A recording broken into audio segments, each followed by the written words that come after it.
베터 댄 베스트의 저자인 이준학 교수님을 모시고 저자 인터뷰를 진행하도록 하겠습니다. 안녕하세요, 교수님. 반갑습니다. 대표님 반갑습니다. 네. 저희 회사의, 저희 출판사의 클라우드라인 출판사 2번 저자이셔서 저희와 한 10년을 네. 함께한 너무 이제 가까운 교수님이신데 갈수록 점점 좀 저명해지시고 유명해지셔가지고 전혀 저희가 아닙니다. 계속 연락드려도 될까요? 그럼요. 뭐 오늘 또 비서를 통해서 연락해야 되나 하고 걱정하고 있는 무슨 분이신데요. 말씀 전혀 아닙니다. HR 업계에서 가장 앞선 최전선에서 HR 트렌드와 HR 연구를 하고 계시는 분이십니다. 초대해 주셔서 감사합니다. 교수님 이번에 미국에서 언제 오신 거예요? 시카고에서 오신 거예요? 시카고에서 한 3주 정도 전에 왔고요. 아. 네, 6월 말일에서 7월 초쯤에 왔습니다. 7월 초에 네, 오셨구나. 네, 맞습니다. SHRM 2024에 갔다 오셨는데 네. 도대체 그건 뭔가요?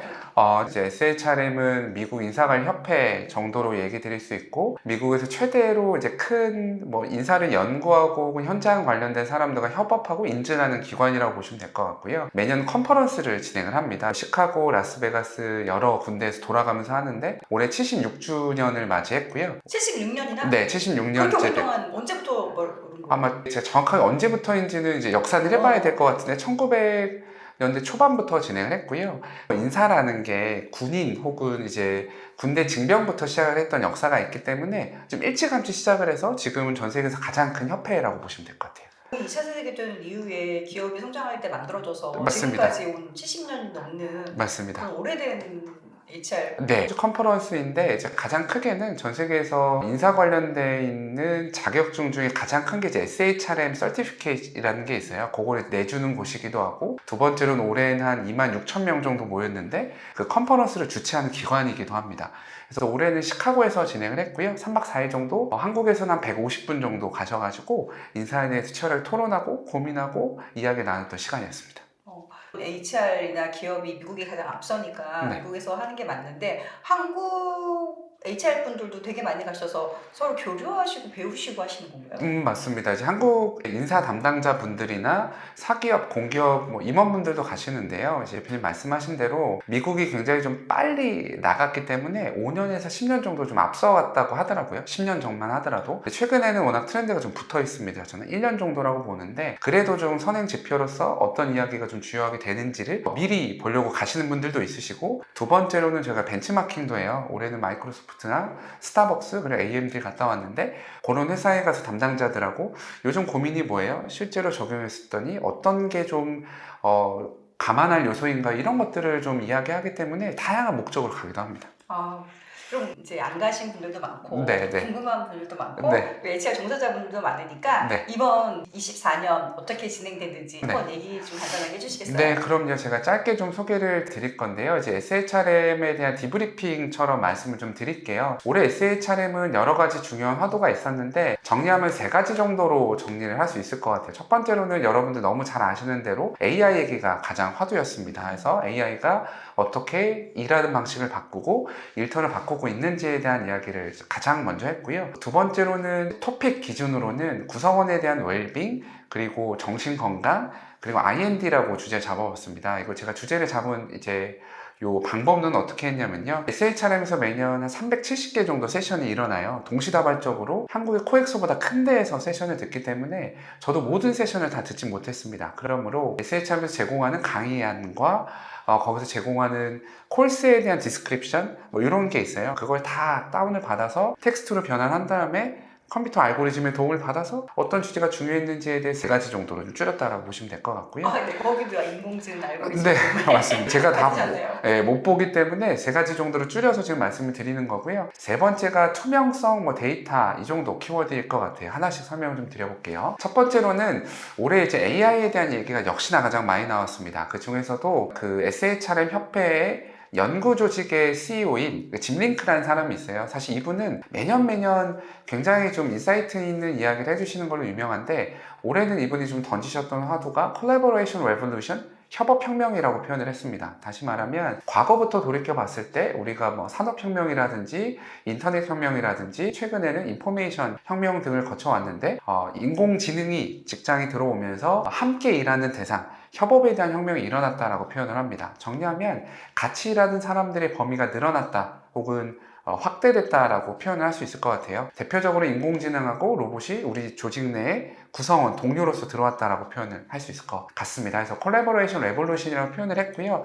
요걸 조금 더 한국에 있는 데이터 확장을 해서 말씀을 좀 드려볼게요. 첫 번째로는 저희 책에서도 베터 댄 베스트에서 나오는 이야기인데 상사에 대한 의미가 바뀌고 있다라는 겁니다. 협업이다라고 하면 협업의 대상이 다양하잖아요. 그중에 첫 번째가 아마 상사가 있을 텐데 한국에 있는 직장인, 미국 포함해서 상사에 대한 의미가 바뀌고 있다는 얘기가 좀 많이 있거든요. 과거에는 상사가 눈치 보고 승인해주고 굉장히 바쁜 대상이었다라고 하면 최근에는 소통해주고 일이 되게끔 도와준 이네이블러, 협력자로서 기능을 한다라는 게 첫 번째, 협력의 대상인 상사의 의미가 바뀌고 있다라는 거고요. 두 번째로 동료의 의미가 바뀌고 있다라는 겁니다. 사실 동료의 의미가 바뀌는 것도 이따가 좀 더 설명을 드리겠지만 미국 회사들에서도 좀 두드러지는 패턴이기도 하고 한국에 좀 빠른 소위 말하는 토스나 뭐 배민이나 이런 빠르게 나가는 유니콘 회사들에서 이야기하고 있는 주제이기도 합니다. 제가 했던 데이터 분석에 따르면 동료라는 게 한자로 그런 의미더라고요. 같은 곳에 소속되어 있는 사람을 동료라고 표현을 하는데 최근에 한국 직장인분들께 설문을 하고 인터뷰를 했을 때 동료라는 게 단순히 옆에서 같이 근무하는 사람이 아니라 함께 정보나 감정을 교류할 수 있고 배울 수 있는 사람임을 동료라고 정의하더라고요.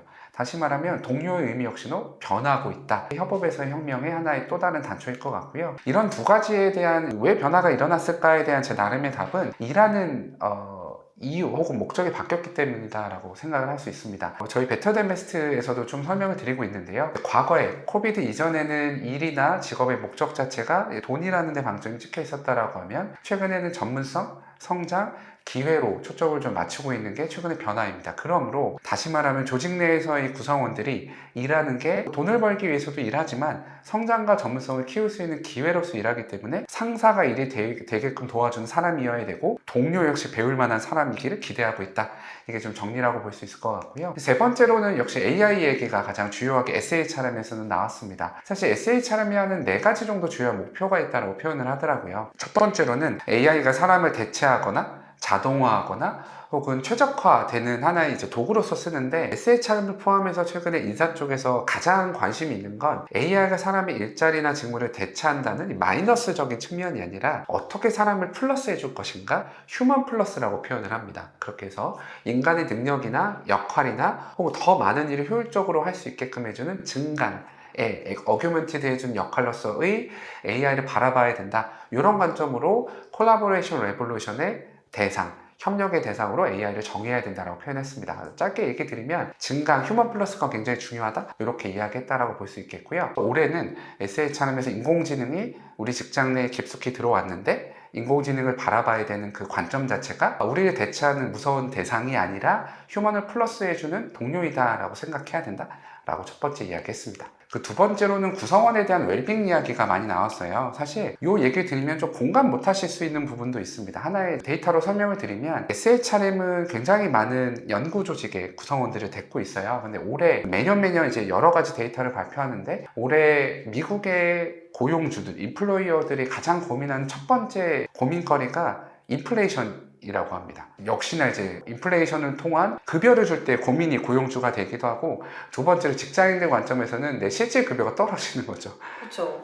물가가 올랐는데 내 월급은 그대로 있으면 그만큼 올려줘야 되는 상황이 발생하니까. 그쵸? 맞습니다. 그게 가장 큰 스트레스 요인이자 직장을 떠나는 가장 중요한 요인이다라고 하더라고요. 이제 그런 것들을 포함해서 최근에 AI가 들어오면서 직장 내 구성원들에게 굉장히 좀 높은 수준의 스트레스를 유발하죠. AI가 들어오면 새로운 기술을 배워야 되기 때문에 많은 직장에 있는 사람들이 스트레스 받는다, 더 많은 걸 해야 된다는 번아웃 등을 느끼기 때문에 정리하면 멘탈 헬스, 정신건강에 대한 이슈가 굉장히 크게 두드러지고 있습니다. 미국 그만큼 스트레스가 많다는 거죠. 맞아요. 스트레스도 굉장히 많이 있고 실질 임금이 하락함에 따라서 내 삶을 어떻게 끌어나가야 되지에 대한 고민도 있고요. 그 다음에 또 얘기 드리겠지만 영어 표현으로 incivility라는 표현이 있어요. incivility라고 무례함이라고 번역을 했었어요. 저도 중학교 때 이제 기계적으로 외웠는데 표현을 듣고 저는 알아들었는데 정말 흥미로웠던 건 미국에 있는 친구들이 이 표현을 몰라요.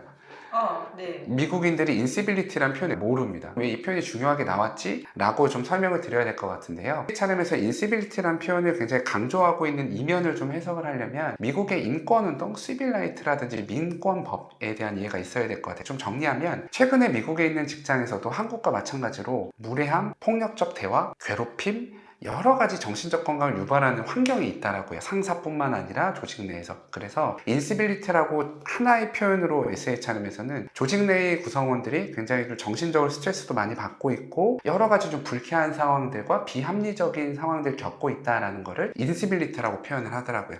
그러므로 결국 올해 미국 직장에서 이런 멘탈 헬스, 스트레스 여러 가지 이슈들이 있는 것들이 하나의 인시빌리티라는 표현으로 되고 있다. 이걸 강조하기 조금 어려운 게 미국 친구들도 좀 모르는 표현이라서 하나의 텀으로 좀 밀고 있다라고 생각을 하고 있고요. 최근에 이제 구성원들의 웰빙 들이 논의가 되고 있었습니다. 최근에 제가 했던 데이터 분석을 하나 좀 더 엮어서 설명을 드리면 한국에 있는 직장은 3개년치 데이터를 분석을 했어요. 그랬더니 구성원들이 심리적이고 신체적으로 웰빙을 느낄수록 조직에서의 만족도와 몰입이 증가한다라는 것을 볼 수 있었습니다. 그렇기 때문에 웰빙이 한국 조직에서도 유지된다라고 하면 굉장히 긍정적인 효과를 가져올 수 있다라고 보여져요.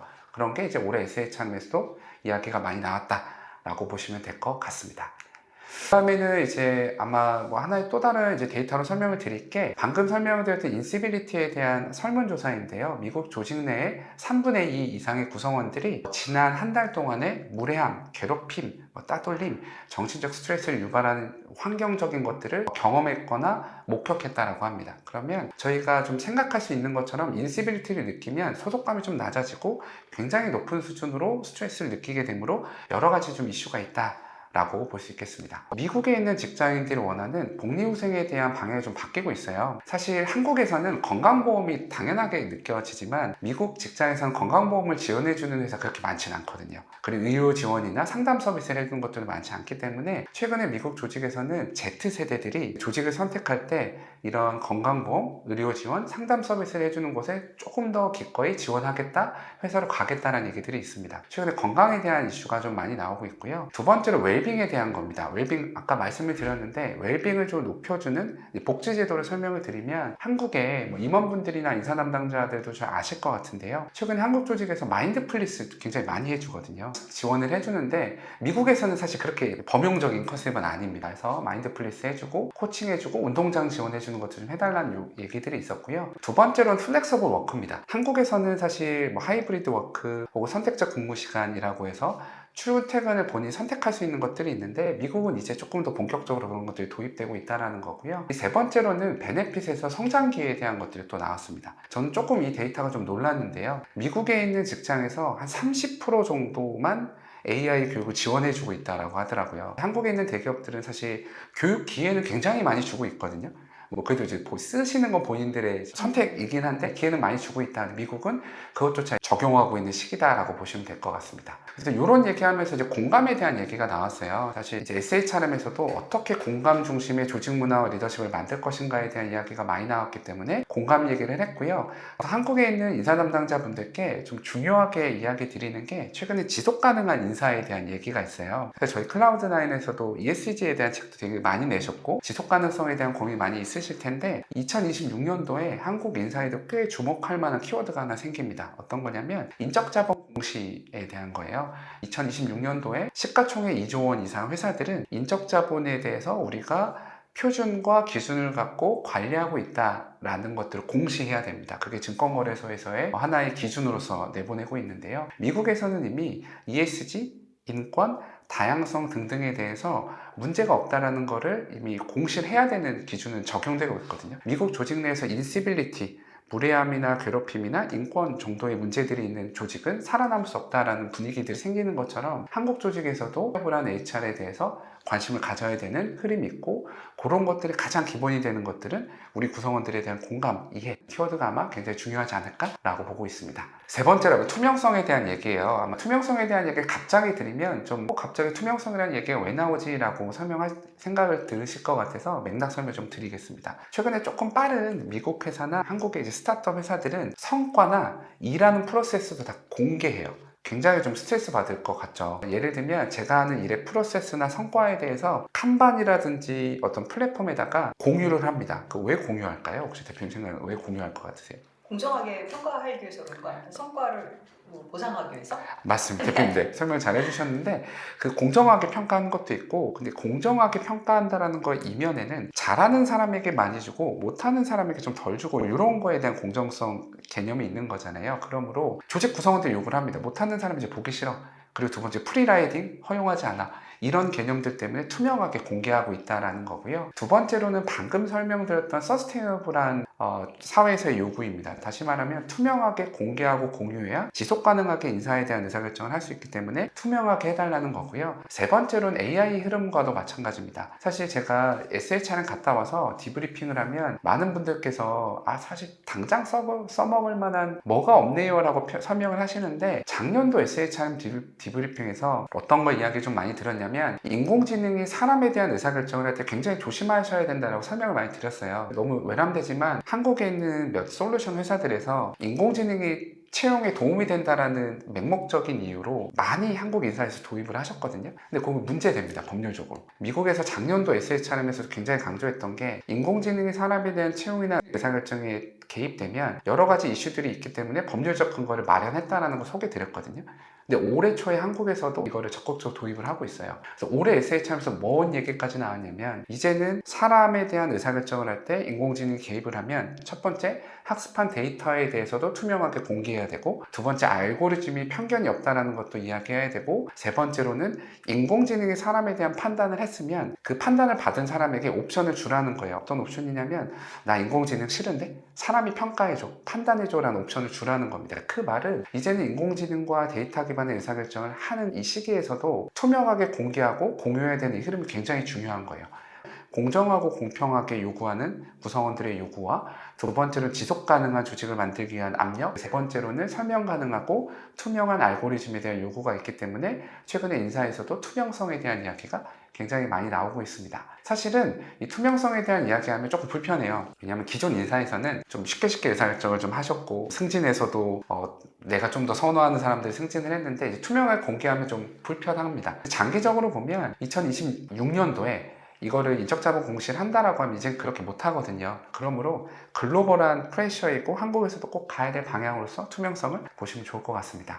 이런 측면에서 무엇을 좀 해야 되나요? 라는 것들을 SHRM에서도 이야기를 합니다. 첫 번째로는 아까 제가 미국에 있는 고용주들이 가장 고민하는 게 인플레이션이라고 설명을 드렸어요. 그리고 저희 배틀덴 베스트에서도 급여에 대한 이야기들이 나오는데, 첫 번째 이유가 지금 미국 직장인들이 회사를 그만두는 첫 번째가 역시 급여입니다. 내가 좀 급여에 좀 마음이 들지 않는다라는 게 1번 이유예요. 근데 그 비율이 한 50% 정도 넘는다라고 합니다. 그러면 두 번째, 세 번째, 네 번째, 다섯 번째 이유가 뭔지를 저희가 좀 들여다보면, 급여를 막 많이 못 올려준다라고 하더라도 다른 요인들로 이 사람들을 잡을 수 있지 않을까라고 생각해 볼 수 있죠. 그런 측면으로 보면 두 번째가 불충분한 커리어 성장 기회라고 합니다. 다시 말하면 우리 조직에 있는 구성원이 내가 이 회사에 다녔는데 커리어적으로 성장하지 못하고 있다라고 느끼는 순간 그만둔다라는 거고요. 세 번째가 푸어 매니지먼트라고 표현했는데, 다시 말하면 리더십이 이렇게 좀 효과적이지 않다라는 거예요. 근데 리더십이 효과적이지 않다는 걸 조금 더 쪼개보면 아까 상사의 의미와도 비슷합니다. 리더가 일을 하는데 도움도 좀 잘 안 주고 소통도 안 주고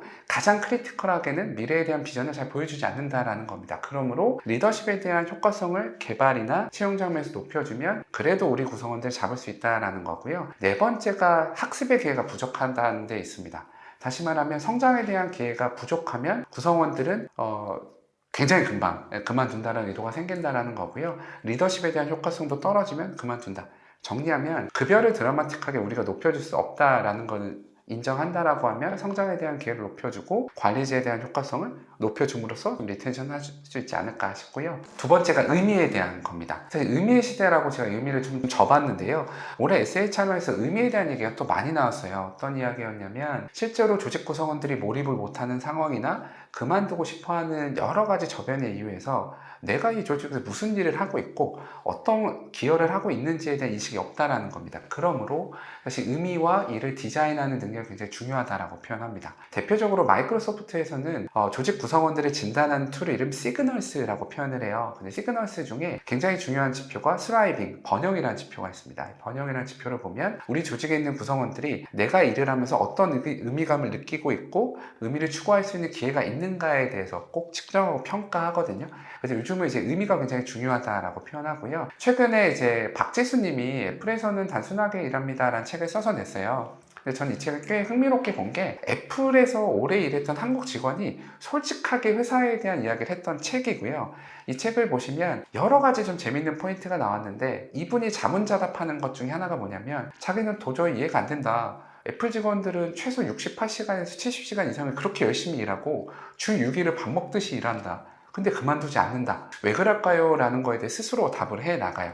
1년이 지나고 2년이 지나면서 이해한다라고 합니다. 어떤 거냐면 우리가 만들어내는 제품과 서비스가 전 세계에 실제로 흔적을 남기고 있고 전 세계 구성원들에게 전율할 만한 경험을 준다라는 거예요. 이게 아마 잡스의 유산이지 않을까라고 표현을 합니다. 그런 것처럼 최근에는 조직에 있는 구성원들에게 어떠한 의미를 어떻게 심어주는가가 굉장히 중요하기 때문에 의미의 시대라고 표현을 해봤고요. 세 번째로는 몰입에 대한 이야기를 좀 안 드릴 수가 없습니다.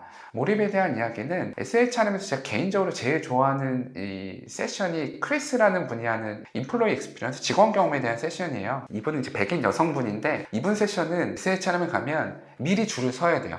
그리고 SHRM의 방은 사실 인원이 차면 그냥 문을 닫아버리거든요. 저도 이분 세션 들으려고 미리 가서 바닥에 앉아 쪼그려 앉아서 열심히 듣습니다.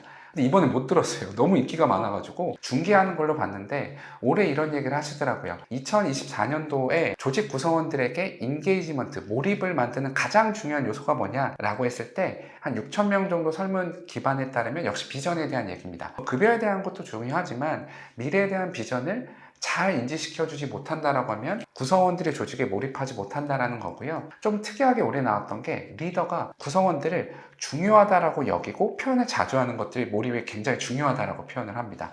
과거엔 이런 얘기가 사실 많이 없었거든요. 리더들이 구성원들에게 중요하다라고 인지하고 표현해 주는 것들이 있었습니다. 하나 조금 더 소개를 드리면 올해 설문에서 좀 다른 게 하나 나와요. 어떤 거냐면 리더들의 역할과 수준에 따라서 요구되는 행동이 좀 다르다라는 건데 오늘은 하나만 좀 설명을 드리려고 합니다.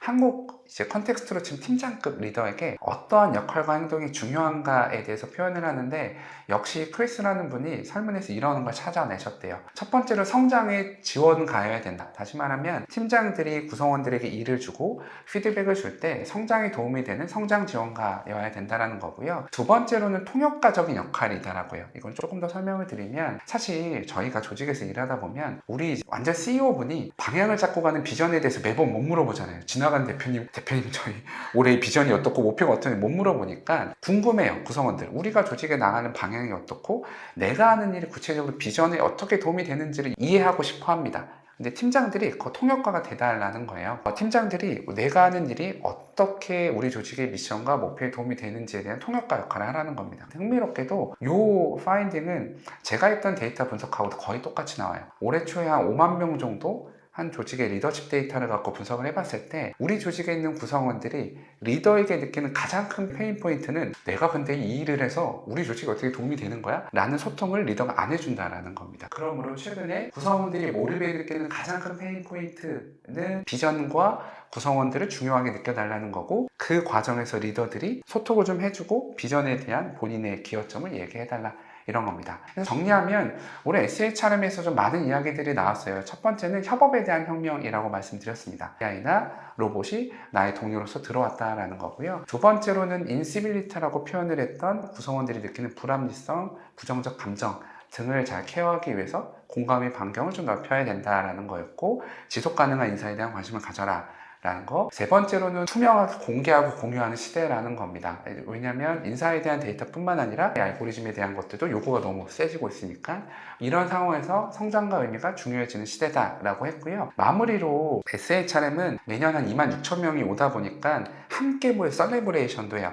SHRM에서 CEO인 조니 테일러라는 사람이 있습니다. 아마 검색해보시면 나오는데 굉장히 인싸예요. 미국 백악관의 어드바이저리이기도 하고 굉장히 중요한 일사인데 이분이 올해 키노트 스피치에서 이런 얘기를 합니다. 본인이 느꼈을 때 지금 인사나 전 세계가 느끼고 있는 환경은 폭풍 같다. 폭풍을 피할 수 있는 방법은 폭풍으로부터 멀리 도망가는 방법이 있대요. 근데 저도 이건 좀 확인을 해봐야 되는데 키노트에서 이런 얘기를 합니다. 버팔로 있잖아요. 물소. 물소들은 폭풍을 만나면 떼를 모여서 그냥 중앙으로 들어간대요. 네, 폭풍의 눈으로 뛰어들어가서 폭풍의 최단 경로로 지나가기 위한 노력을 한다고 합니다. 그랬을 때 본인이 느꼈을 때는 폭풍을 피하기보다는 폭풍의 최단 경로로 뚫고 들어가려는 노력을 해야 된다. 그러려면 두려움도 없어야 되지만 준비해야 되는 시대가 우리에게 앞에 다가왔다라고 표현합니다. 하면서 올해 SHRM에서 이런 얘기들을 좀 주로 했고요. 아마 이런 내용들을 저희 이제 보시는 구독자분들께서도 관심 있게 인사에 대한 트렌드도 함께 보시면 좋을 것 같아서 짧게 소개해 드렸습니다. 와, 아닙니다. 시카고에 갔다 온 것 같습니다. 아닙니다. 고맙습니다. 감사합니다. 네, 해설이 덧붙여진 친절한 설명 감사드립니다. 고맙습니다.